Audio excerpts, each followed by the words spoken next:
Dana Hicks, who's talking about a similar issue, related issue, and that's the questions of hospitality, especially in what he calls an individualistic world.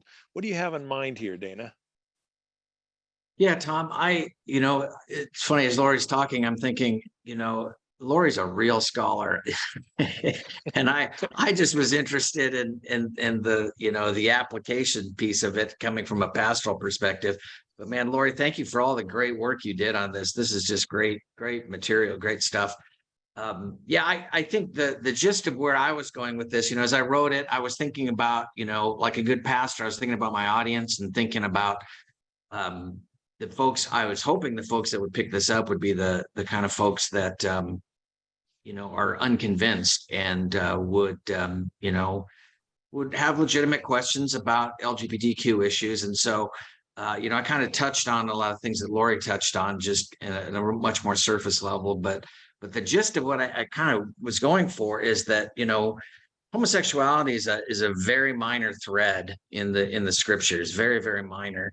But a major thread is this theme of hospitality that runs through the Hebrew scriptures and the New Testament, and that we've lost that thread. And so, how do we sort of rediscover that? And so the I guess the irony, the twist in all of that is, the story of Sodom and Gomorrah is a story about hospitality. And when we don't practice hospitality, and what I mean by that is that when we don't welcome people that are different than us, when we don't welcome strangers among us, we're the ones that are committing the sin of Sodom. We're the Sodomites.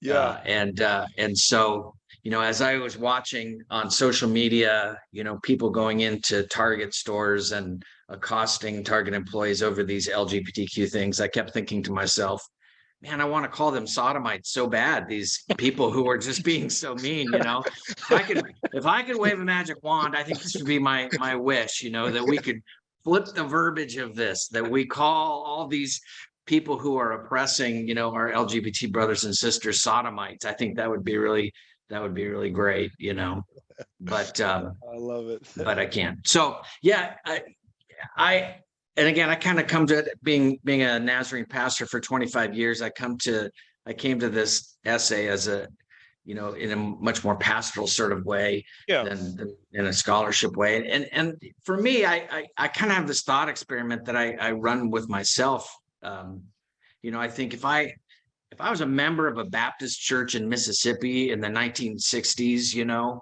how would I have responded? And I'd like to think that I would have been really heroic to speak up for racial justice, but if I'm honest with myself, I'm not sure I would have. Or if I was a member of a Lutheran church in Germany in 1941, like Dietrich Bonhoeffer, would I have responded like Dietrich Bonhoeffer, or would I have done something different?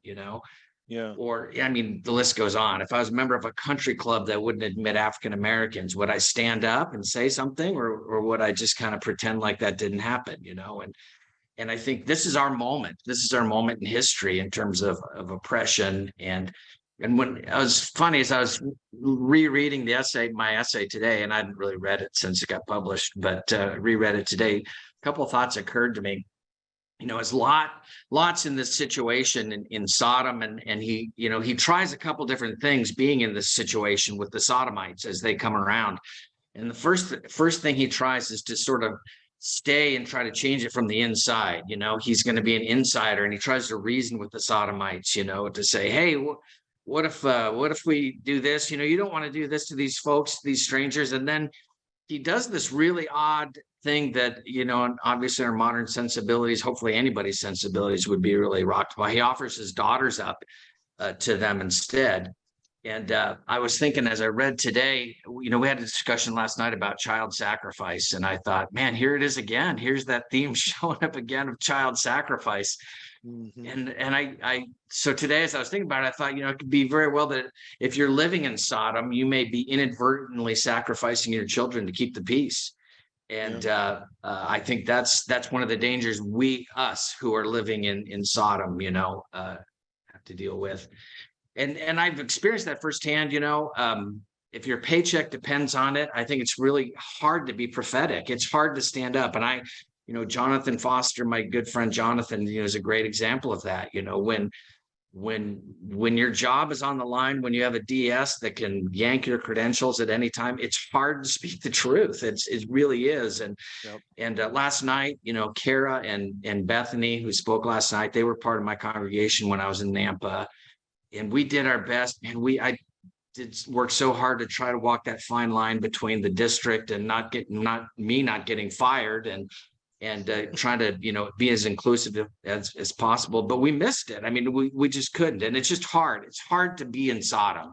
It's hard to reason with the Sodomites, and so Lot's eventual sort of solution is to flee Sodom.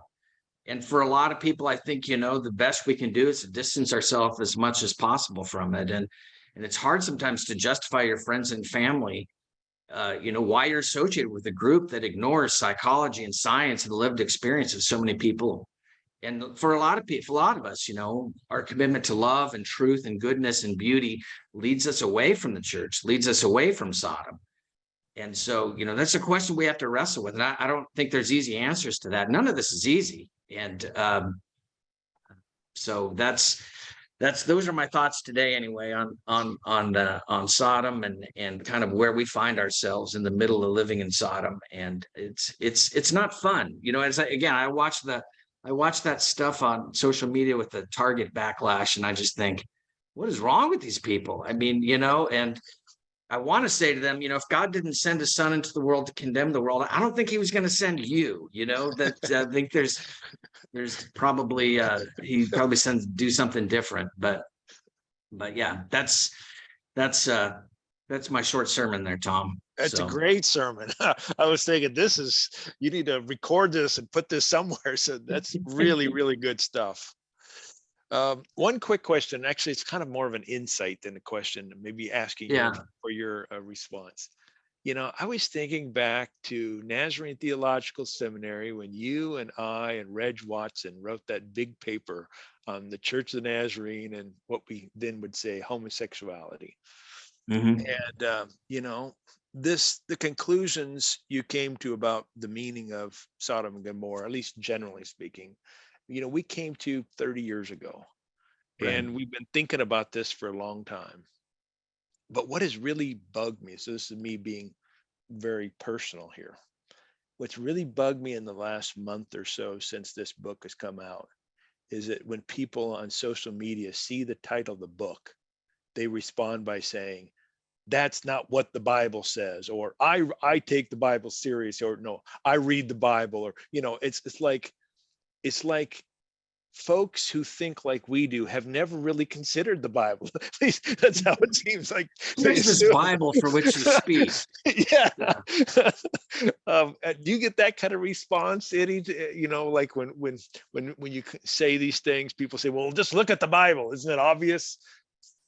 Yeah, I think we all do. And I think what people might mean by that is what Brian McLaren calls radio orthodoxy. There's this sort of understood orthodoxy that's common to American Christianity, that's associated with American Christianity, that if you don't somehow measure up to that, then forget all the creeds of the church fathers. It's this sort of radio orthodoxy that you have to kind of fall in line with, and that unfortunately we have to live with. Yeah, I like that. Well, thanks, Dana. We've run out of time. You had some excellent words, and I appreciate your contribution to the book. Thanks, Tom. Thanks for letting me be a part of this, and it's been really a lot of fun.